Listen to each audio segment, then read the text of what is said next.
चलिए तो आइए शुरुआत करते हैं वीडियो की। और इस वीडियो में हम हिंदी के जो वन लाइनर फैक्ट्स हैं उनकी हम स्टडी करेंगे और कुछ इम्पोर्टेंट चीजें हैं एग्जाम ओरिएंटेड उन पर हम डिस्कस करेंगे। वन लाइनर के रूप में ये आपका एक रिवीजन होगा। चलिए वीडियो की शुरुआत। King Lear was written around 1605 और 1606 में लगभग ये लिखा था। The play was first published in Quarto in 1608। Quarto में ये 1608 में सर्वप्रथम पब्लिश हुआ है। उसके बाद ये जो शेक्सपियर का फर्स्ट फोलियो आया है 1623 में, जो उसमें इसको पब्लिश कराया गया। The full title of the play is The Tragedy of King Lear।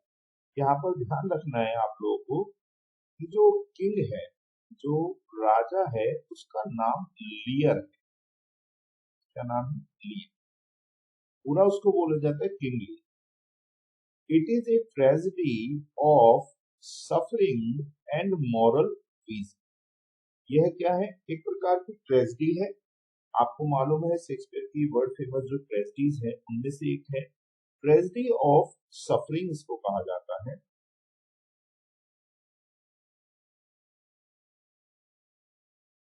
The play is also called a cosmic and psychological tragedy। बच्चों ये इंपॉर्टेंट क्वेश्चन हो जाता है एग्जाम की दृष्टि से। The play is called cosmic tragedy। आपसे question पूछा जाएगा which play is known as cosmic tragedy, तो आपको आंसर में सेलेक्ट करना होगा King Lear. The setting of the play is ancient Great Britain। इसमें क्या दिखाया गया है? कहाँ का समय और प्लेस दिखाया गया? ग्रेट ब्रिटेन का, ancient great Britain. Important places हैं इंक्लूड लियर्स कोर्ट, लियर का कोर्ट दिखाया गया इसमें, दरबार, अल्बेनीज पैलेस, ग्लोसेस्टर का कैसल और हीथ डोवर। ये दो स्थान आप जरूर याद रखिएगा, हीथ और डोवर।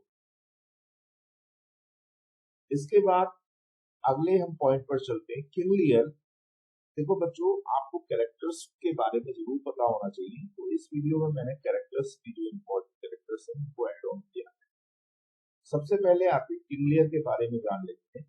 किंग लियर क्या है? एक ओल्ड एज का किंग है, किंग ऑफ ब्रिटेन है। इनका जो प्राइड है, गर्व है, घमंड है और जो रशनेस है, कोजेस हिज ट्रेजिक डाउनफॉल। इनका जो प्राइड है वही इनको इनके डाउनफॉल की ओर ले जाता है। गॉनविल लियर्स एल्डेस्ट डॉटर। बच्चों आपसे प्रश्न पूछा जा सकता है, एग्जाम में पूछा भी गया है। गॉनविल जो है वो लियर की एल्डेस्ट डॉटर है। इसका जो नेचर है वो क्रूअल है, पावर हंग्री है, married to Duke of Albany. और इसका जो विवाह होता है वो ड्यूक ऑफ एल्बनी से होता है। आपको याद रखना है, गॉनविल द एल्डेस्ट डॉटर और इनका जो विवाह हुआ है ड्यूक ऑफ एल्बनी से। रीगन सेकंड डॉटर है। Lear's second daughter equally ruthless, यह भी क्या है? मर्सीलेस है, married to Duke of Cornwall. इनका जो विवाह हुआ है ड्यूक ऑफ कॉर्नवाल से हुआ है। इसके बाद आता है third daughter Cordelia. Cordelia Lear's youngest and most loyal daughter. सबसे अच्छी बेटी के रूप में अगर जाना जाए तो कॉर्डेलिया है। Married to King of France. King of France से इनका विवाह होता है और ये क्वीन ऑफ फ्रांस बन जाती है। इसके बाद पात्र आपने अभी पढ़ा Duke of Albany, Goneril's husband. Duke of Albany कौन है? गॉनविल का हस्बैंड है। मॉरली वीक पर्सन है at first but in the end later just and human. बाद में इसको जो चीजें हैं वो समझ में आती हैं और इसके अंदर एक आयु डेवलप होता है अच्छाई। Duke of Cornwall, Duke of Cornwall है रीगन्स हस्बैंड, रीगन का हस्बैंड है। इसका जो टेम्पर है वो वायलेंट है, टायरेनिकल है और ब्लाइंड्स ग्लॉसेस्टर, यह ग्लॉसेस्टर को ब्लाइंड कर देता है, अंधा करवा देता है। ठीक है, ये इंपॉर्टेंट क्वेश्चन में हो सकता है, ग्लॉसेस्टर को ब्लाइंड किसने किया। Earl of Gloucester, nobleman who misjudge his son, यह एक नोबलमैन है, एक व्यक्ति जो अपने बच्चों को मिसजज कर लेता है एंड सफर्स फिजिकल ब्लाइंडनेस, और यही फिजिकल ब्लाइंडनेस को झेलता है, अर्थात ब्लाइंडनेस आपको मैंने ऊपर वाली लाइन में बता दिया कि ड्यूक ऑफ कॉर्नवाल इसको अंधा कर देता है। इसके बाद आता है एडमंड। बच्चों एडमंड में यदि आपसे पूछता है हु इज एडमंड, तो ग्लॉसेस्टर्स इलिजिटिमेट सन, याद रखिएगा ग्लॉसेस्टर का ये इलिजिटिमेट सन है और ये एक विलेनियस है, थोड़ा विलेन जैसे एक्टिविटी है इसकी। ड्राइवन बाय एम्बिशन, ये अपनी महत्वाकांक्षा से प्रेरित होकर के आगे करता है। इसके बाद आ जाता है एडगर, ग्लॉसेस्टर्स का लिजिटिमेट सन है ये, लॉयल एंड वर्चुअस, ये कैसा है, लॉयल है और virtuous. Disguises as poor Tom, बच्चों बहुत ही इंपॉर्टेंट क्वेश्चन यहाँ से बन जाता है। पुअर टॉम अगर आपसे कैरेक्टर पूछ लिया जाए कि पुअर टॉम किस प्ले में आया है, तो किसमें आया, शेक्सपियर के किंग लियर में, और ये जो नाम है ये डिस्गाइज नेम, छुपा करके रूप बदला हुआ, तो ये रूप किसने बदला, एडगर जो है वो टॉम, पुअर टॉम के रूप में जाना जाता है, और इसको बैडलम बैगर के नाम से भी जाना जाता है या पुअर बैगर के नाम से भी जाना जाता है। तो ये बहुत ही इंपॉर्टेंट क्वेश्चन हो जाता है, इसको जरूर आप याद रखें। Kent, a faithful nobleman who disguises himself as Caius to serve Lear। बच्चों सबसे ज्यादा वफादार अगर कोई है इस पूरे प्ले के अंदर किंग लियर के प्रति, तो वो है केंट। फेथफुल नोबलमैन हु डिस्गाइसेस, यह रूप बदल करके जाता है और यह कैस का रूप रखता है। ये दो डिस्गाइज हैं इसमें, इस प्ले में, याद रखिएगा। और ये लियर की सेवा में लगा रहता है, क्योंकि पहले लियर इसको डांट देता है, फिर बाद में ये अपना रूप बदल करके उसकी सेवा करता है। The fool, Lear's companion whose wit and songs reveal painful truths। देखो बच्चों शेक्सपियर के प्लेज में जो फूल हैं, क्लाउन्स हैं, जो जोकर हैं, वो बहुत ही विटी होते हैं, बहुत ही अच्छी उनकी जो सोच है, उनके जो थॉट्स दिखाते हैं बहुत अच्छे दिखाते हैं। तो इस प्ले में जो क्लाउन है उसको द फूल के नाम से ही एड्रेस किया गया है। यह कंपेनियन है ओल्ड लियर का, ओल्डे लियर। इसके बाद यदि हम बात करें तो आते हैं king of France. King of France कौन है, कॉर्डेलिया का हस्बैंड है king of France, who values honesty over wealth. यह ईमानदार है, समझदार व्यक्ति है और कॉर्डेलिया का हस्बैंड है, और यह वेल्थ से ऊपर ईमानदारी को, व्यवहार को समझता रखता है। इसके बाद एक कैरेक्टर आ जाता है बच्चों, Duke of Burgundy. Duke of Burgundy suitor of Cordelia, यह स्वीटर है, स्वीटर से मतलब जो विवाह के लिए आया है, इससे विवाह के लिए, कॉर्डेलिया से विवाह के लिए आता है, but who rejects her for lack of property, जो दहेज के चक्कर में, दहेज के लिए कॉर्डेलिया को रिजेक्ट कर देता है। ठीक है, तो ड्यूक ऑफ बर्गंडी किसमें आया, किंग लियर प्ले में आया, स्वीटर ऑफ कॉर्डेलिया है ये, उससे विवाह करने आता है, दहेज के चक्कर में ये रिजेक्ट कर देता है। एक कैरेक्टर बच्चों आपसे अक्सर पूछा जाएगा और पूछा गया है कुछ एग्जाम्स में, ओसवाल्ड। ओसवाल्ड कौन है बच्चों, इंपॉर्टेंट है ये एग्जाम की दृष्टि से बहुत ज्यादा। गॉन्डल्स डिसाइडफुल स्टीवार्ड, ये स्टीवार्ड टू गॉन्डल है, hostile and to Lear and Kent. तो याद रखना है आपको, बस इतना ध्यान रखना है कि Oswald is the steward of Goneril. ये कैरेक्टर, जो अगला कैरेक्टर है बच्चों, ये टीजीटी और टीजीटी एग्जाम्स में, और मैं कहूँ तो सच बताऊं अदर एग्जाम्स में बच्चों ये आपसे पूछा गया। तो क्यूरन अपीयर्स इन, तो क्यूरन कौन है, courtier who informs Kent about political tension। तो भैया ये एक courtier है, दरबारी है, जो केंट को सूचनाएं देता है। ठीक है, तो इंपॉर्टेंट है, याद रखिएगा, वेरी वेरी इंपॉर्टेंट। डॉक्टर, भाई जो लियर है वो बीमार हो जाते हैं, तो उनके इलाज के लिए एक डॉक्टर को दिखाया गया है। इस पे ज्यादा मैं कुछ नहीं कहूंगा, ज्यादा कुछ नहीं है, बहुत ज्यादा इंपॉर्टेंट है। इसके बाद एक कैरेक्टर आता है बच्चों, captain. Ordered bye Edmund, Edmund के द्वारा ऑर्डर दिया जाता है कैप्टन को टू एग्जीक्यूट कॉर्डेलिया, कि कॉर्डेलिया को फांसी दे दी जाए, उसको लटका दिया जाए या फिर मार दिया जाए। तो ये बस थोड़ा सा आपको ध्यान रखना। चलिए, ये कैरेक्टर्स की बात हो गई। अब आगे कुछ और की फैक्ट्स पढ़ते हैं। The protagonist of the play is king. King Lear क्या है बच्चों? ये प्रोटैगोनिस्ट है इस प्ले का। इसके बाद हम बात करें तो द एंटागोनिस्ट, एंटागोनिस्ट कौन है? लियर्स डॉटर्स, लियर की जो बेटियां हैं,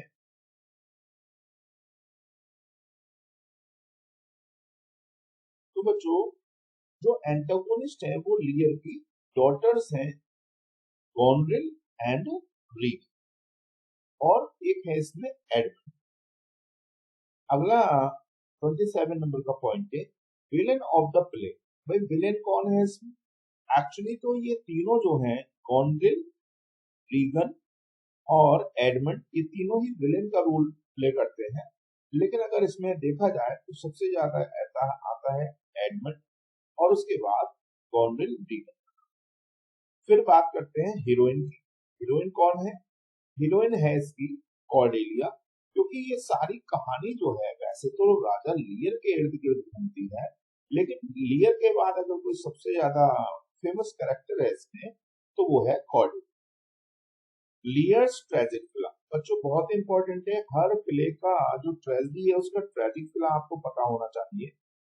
तो इस प्ले का जो ट्रेजिक प्ला है वो है प्राइड एंड रस्टनेस।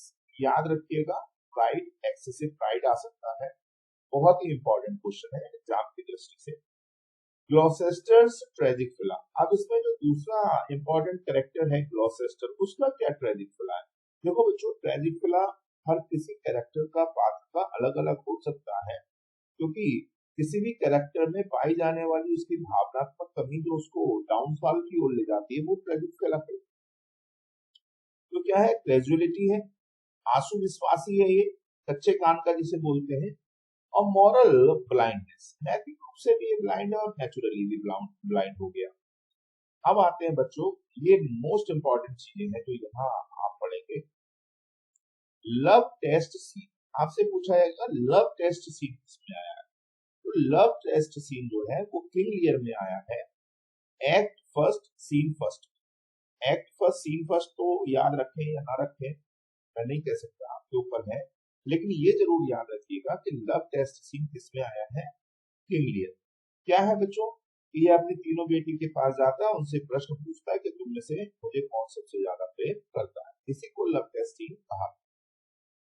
इसके बाद आता है बच्चों storm scene, most important. Storm scene आपको दो जगह देखने को मिलेगा, एक तो आप टेम्पेस्ट में देखते हैं और यहाँ पर किंग लियर में देखते हैं। यहाँ पर जो है किंग लियर में जो स्टॉर्म सीन है वो बच्चों वास्तविक तूफान ना होकर के मन में उठने वाला तूफान है, जो किंग लियर के माइंड को हिला करके रख देता है। ठीक, इसके बाद आता है होवल सीन।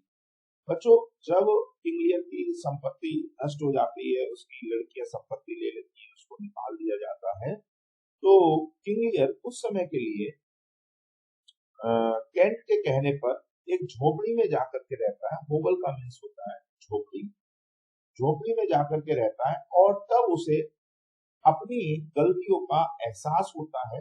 वहीं पर उसे केंट केयस के रूप में मिलता है और बेडलम बैगर के रूप में दूसरा कैरेक्टर मिलता है, और उसको देख करके यहाँ पर जो किंग लियर है वो बहुत ज्यादा प्रभावित होता है और वह अपने आप को कर्ज करने लगता है कि जब मैं राजा था मैंने कभी भी गरीब लोगों की चिंता परवाह नहीं की, और आज मैं देख रहा हूँ तो ये अपने कपड़ों को टीयर वियर करने लगता है, एडमंड को देख करके उसकी गरीबी को देख करके। तो होवल सीन आपको बच्चों ध्यान रखना है किंग लियर में। इसके बाद क्लिफ ऑफ डोवर सीन, मैंने कहा था डोवर याद रखिए, होवल और डोवर दो वर्ड हैं, दोनों वर्ड को नोट कर लीजिए, आपको याद रखने होंगे। तो ठीक है, ये दोनों सीन जो है वो किसमें आए हैं, किंग लियर। इसके बाद आगे पॉइंट पे आते, Cornwall is killed by a servant while planting sister. Cornwall is killed, Cornwall को मार दिया जाता है बाय अ सर्वेंट, एक नौकर के द्वारा, while planting sister. Goneril poisons, Goneril जो है वो जहर दे देती है किसको, लीगर। गॉनरिल कमिट्स सुसाइड, और गॉनरिल खुद क्या कर लेती है, सुसाइड कर लेती है इस प्ले में। Edmund is killed by Edgar, Edmund को मार दिया जाता है किसके द्वारा, एडगर के द्वारा, in a single combat, single combat में fight. Cordelia, Cordelia is hanged on Edmund's order, Edmund के ऑर्डर पर कॉर्डेलिया को हैंग कर दिया जाता है, मार दिया जाता है। King Lear dies of grief holding Cordelia's body. बच्चों जैसे जूलियस सीजर प्ले में जूलियस सीजर की मृत्यु के बाद स्पीचेस दी जाती है, भाषण दिए जाते हैं उसकी बॉडी को रख करके, इसी प्रकार से किंग लियर में जो कॉर्डेलिया है उसकी मृत्यु पर कॉर्डेलिया की, किंग लियर बहुत दुखी होता है और विलाप करता हुआ नजर आता है। एडगर डिस्गाइजेस, बच्चों इंपॉर्टेंट क्वेश्चन है ये, एग्जाम पॉइंट ऑफ व्यू से 100% बहुत ही इंपॉर्टेंट है। Edgar disguises himself as poor Tom, mad beggar, मैंने आपको पहले बता दिया poor Tom और bedlam beggar के रूप में इसको जाना जाता है, mad beggar के रूप में या poor beggar के रूप में, ठीक है। तो एडगर का नाम आप याद रखिएगा। इसके बाद दूसरा इंपॉर्टेंट क्वेश्चन डिस्गाइज में आता है, कैंट डिस्गाइज, छिपा लेता है, अपने आप को रूप बदल लेता है, फेस बदल लेता है, himself as Caius to serve Lear, क्योंकि वो सेवा करना चाहता है किसकी, लियर। इसके बाद आते हैं दोस्तों first line of the play, important question है, I thought the king had more affected the Duke of Albany. Kent, यहां से ये प्ले शुरू होता है, तो first line of the play है, आपको ध्यान रखनी चाहिए, I thought the king had more affected the Duke of Albany. और बच्चों इससे भी ज्यादा इंपॉर्टेंट है ये अंतिम लाइन, प्ले की अंतिम लाइन जो है वो बहुत ही ज्यादा इंपॉर्टेंट है, एज ए कोटेशन के रूप में भी आपसे पूछी जा सकती है। स्पीक व्हाट वी फील, हमें वो बोलना चाहिए जो हम महसूस करते हैं, not what we ought to say, बल्कि हमको वो नहीं कहना चाहिए जैसा हमसे लोग आशाएं अपेक्षाएं, हम जो महसूस करते हैं हमें वो कहना चाहिए, वो करना चाहिए, बल्कि वो नहीं जो लोग हमसे अपेक्षा या आशा करते हैं। किंग लियर में बच्चों 5 एक्ट हैं, टोटल 26 सीन्स हैं, और इसमें अगर एक क्रिटिकल कमेंट की हम बात करें तो एसी ब्रॉडले, ब्रॉडले का इन्होंने इसको कहा है the most terrible of Shakespeare's tragedy, याद रखिएगा बच्चों इसको, एसी ब्रॉडले कर लीजिएगा, इसी ब्रैडले कहते हैं the most terrible of Shakespeare's tragedies. इसके बाद इन्हीं के द्वारा the great Shakespearean scholar A C Bradley acknowledge King Lear as Shakespeare's greatest achievement but not his best. क्या कहते हैं, शेक्सपियर का ग्रेटेस्ट अचीवमेंट बताते हैं प्लेस को, और साथ में ये भी कहते हैं बट नॉट हिज बेस्ट, परंतु यह उनका सबसे अच्छा प्ले। जी विल्सन नाइट या विल्सन नाइट, उन्होंने इसको कॉस्मिक सफरिंग कहा है, कॉस्मिक ट्रेजेडी कहा है। क्या कहा है बच्चों, cosmic tragedy, cosmic tragedy. Important है दोनों ही कोटेशंस, क्रिटिकल कमेंट बहुत इंपॉर्टेंट है। Samuel Johnson dislikes Cordelia's death for its cruelty. Samuel Johnson है जो डिनाई करते हैं कॉर्डेलिया की मृत्यु को अच्छा नहीं बताते। ठीक, एक कोट आया है जैन कॉट के द्वारा, calls it absurd and modern tragedy। उन्होंने इसको absurd and modern tragedy कहा। एक इसमें जो फूल है बच्चों, जो क्लाउन आया है द फूल के नाम से, वो एक्ट थर्ड के बाद डिसअपियर हो जाता है। ठीक है, आगे बात करते हैं the ending restores order but without poetic justice. बच्चों अगर आपसे पूछ लिया जाए, बहुत ही इंपॉर्टेंट पोजीशन है, सॉरी इंपॉर्टेंट पॉइंट है एग्जाम की दृष्टि से, कि which play ends without poetic justice, तो किंग लियर आप आंसर में सेलेक्ट कीजिए।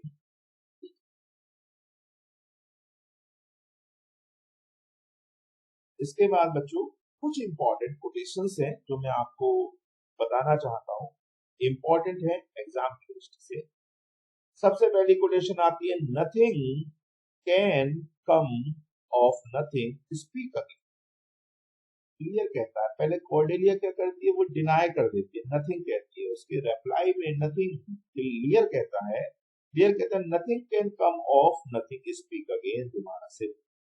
एक्ट फर्स्ट सीन फर्स्ट में लाइन आई है और किंगलियर प्ले से है। किंगलियर क्या कहता है, किंगलियर का अर्थ है जो व्यक्ति कुछ कहे या दे नहीं सकता, नथिंग कैन कम ऑफ, उसे कुछ प्राप्त भी नहीं होगा। वो यहाँ पर चेतावनी देते हुए कॉर्डेलिया से ये कहना चाहता है कि तुम मेरे से कुछ प्राप्त करने की आशा न रखो। ठीक, और यह कॉर्डेलिया की सच्चाई को भी बताता है कि उसने बिना लालच के वही बोला जो वह समझती थी, महसूस कर। आगे दूसरी मोस्ट इंपॉर्टेंट कोटेशन है बच्चों, how sharper than a serpent's tooth it is to have a thankless child। देखो ये भी लियर के द्वारा कही गई है, how sharper than a serpent's tooth, एक सांप के जो दांत हैं वो कितने ज्यादा नुकीले होते हैं, सांप के दांत, और उनसे भी ज्यादा क्या है, एक ऐसे बच्चे का होना जो अपने पिता के प्रति आभार न रखता। तो लियर कहता है कि संतान, ऐसी संतान जो आभार नहीं रखती, व्यवहार, उसका व्यवहार सांप के दांत से भी अधिक पीड़ादायक होता है। ठीक, चलिए अगली कोटेशन पर चलते हैं बच्चों, I am a man more sinned against than sinning. Most important quotes हैं ये, इनको जरूर समझ लीजिएगा, नोट कर लीजिएगा। वो कहता है, लियर का मानना है कि मैंने अपने जीवन में बहुत सारे पाप किए, I am a man more sinned against than sinning, लेकिन मेरे जीवन में जो हो रहा है वो उससे भी ज्यादा बड़े पाप हो रहे। मीन्स मैंने बहुत सारी गलतियां की, लेकिन मेरे साथ जो हुआ वो उनसे कहीं ज्यादा। ये मानता है उसने पाप कम किए हैं, लेकिन उसके साथ अन्याय अधिक हुआ। ठीक, चलिए आई एम ए क्या है quotation, I am a man more sin against than sin, sin माने पाप। अगली कोटेशन है बच्चों, as flies to wanton boys are we to the gods. अब गॉड्स में अगर बड़ा डी बना हो, बड़ा जी बना हो तो भगवान के लिए, और गॉड में छोटा जी बना हो बच्चों तो देवी देवताओं से मतलब होता है। दे किल अस फॉर देयर स्पोर्ट। यहाँ पर ग्लॉसेस्टर की जो विचारात्मक शक्ति है वो उसमें दिखाई गई है। ग्लॉसेस्टर कहता है देवता मनुष्यों के साथ ऐसे खेलती है। शेक्सपियर के प्लेज में कई बार आपको ये लाइन मिलती है ना, all the world is stage, हम क्या है, मनुष्य क्या है, ईश्वर के हाथ की कठपुतली है। ये सब हमने कहां से सुना, एक्चुअली में बच्चों ये शेक्सपियर की लाइन है, तो इधर उधर थोड़ा रूप बदल के आपको देखने को मिलती। तो किंग लियर में भी वही बात कही गई। ग्लॉसेस्टर के अनुसार देवता मनुष्य के साथ ऐसे खेलते हैं जैसे बच्चे मक्खियों को मारते, और जैसे बच्चे खेल खेल में मक्खियों को मार देते हैं, उसी प्रकार से खेल खेल में ईश्वर को निपटा देता। चलिए अगली quotation, when we are born, जब हम पैदा होते हैं, we cry that we are come, हम रोते हैं। और वहां पर लियर क्या कह रहा है, देखिए कितनी अच्छी बात उसने की है, और इसमें भी फिलोसफिकल थॉट आपको देखने को मिलता है। व्हेन वी आर बोर्न, जब हम पैदा होते हैं, वी क्राई, हम रोते हैं, दैट वी आर कम, हम पैदा हुए हैं, आए हैं कहा, इस प्लेनेट पे, इस धरती पे। कौन से प्लेनेट पे? To this great stage of fool, stage of fools कहा। Shakespeare is giving his philosophical thought through the mouthpiece of Lear, है ना। लियर के मुख से वो कहला रहा है, क्या कहला रहा है? This is the stage of fools, ये पृथ्वी क्या है? मूर्खों का रंगमंच। और हम यहाँ पर जब जन्म लेते हैं तो हम बड़े खुश होते हैं और खुश होकर के जाते हैं। आपको जब लगता है तो पैदा होते ही बच्चा रोता है ना, तो वो कह रहा है वी क्राई, हम रोते हैं। क्यों? क्योंकि हम चिल्ला रहे हैं। और किस लिए चिल्ला रहे हैं? कि हम तो मूर्खों के रंगमंच पर आते हैं। एक्चुअली में यहाँ पर वो सरकास्टिक वे में इस बात को आगे बच्चों, men must endure their going hence even as their coming hither। Edgar कहता है men must endure, एडगर का आशय मनुष्य को मृत्यु के को भी उसी धैर्य से स्वीकार करना चाहिए जैसे वह जन्म को स्वीकार करता है। ठीक, देखो स्टोइक दर्शन को दर्शाता है। स्टोइक समझते हो? एक समान बने रहना, है ना।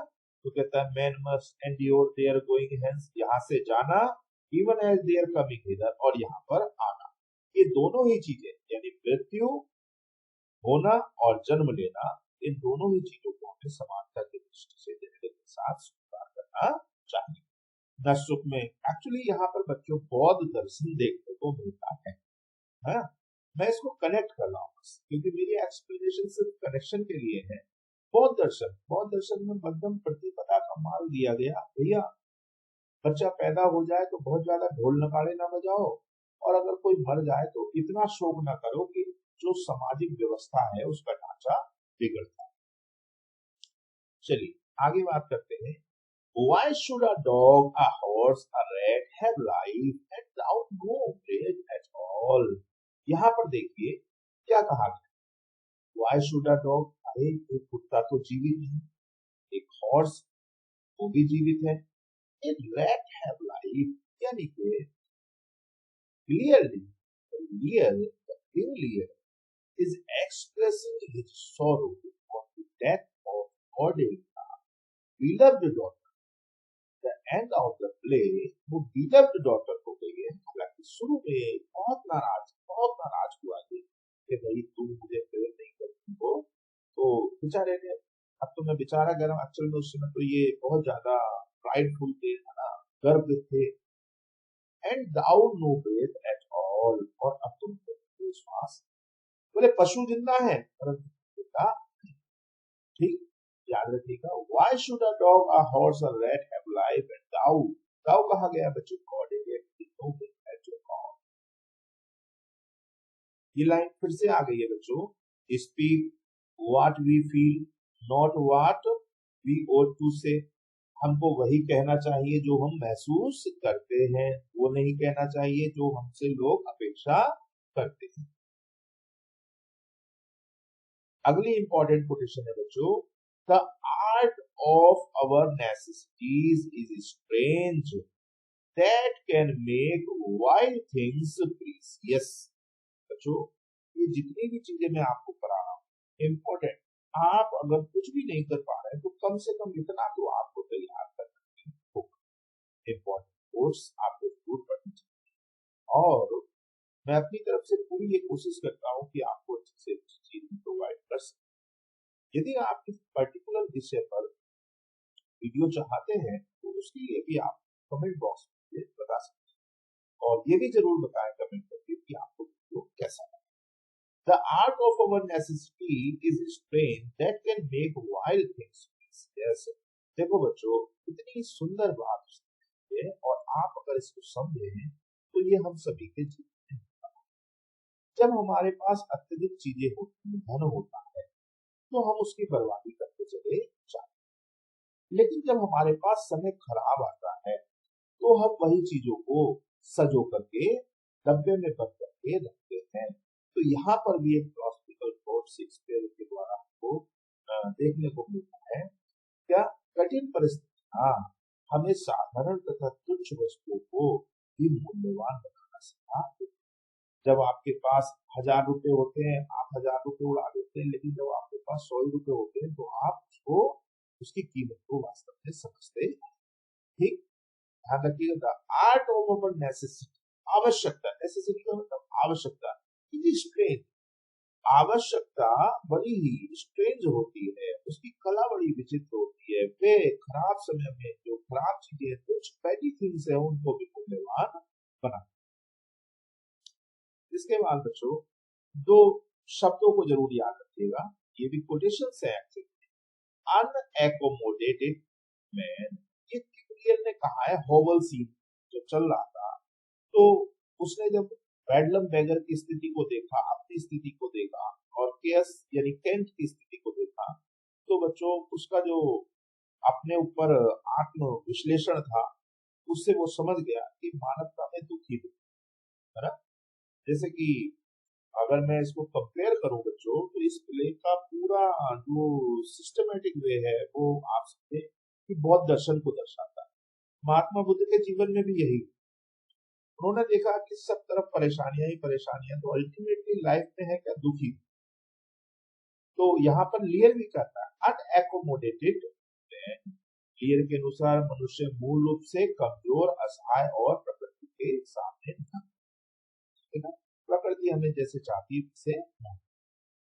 इसके बाद अंतिम जो कोटेशन है, the gods are just, Edgar वो क्या कह रहा है, बिलीव इन मॉरल जस्टिस, वो मॉरल जस्टिस कर्मा में बिलीव करता है। और क्या कहता है एडगर का विश्वास है कि देवता न्याय देंगे, अंततः बुरे कर्मों का दंड मिलता है। मैंने आपको क्या कहा कि यहाँ पर कर्म की बात होती है कि अगर आप किसी के लिए गड्ढा खोदेंगे तो निश्चित रूप से आपके लिए मिलेगा।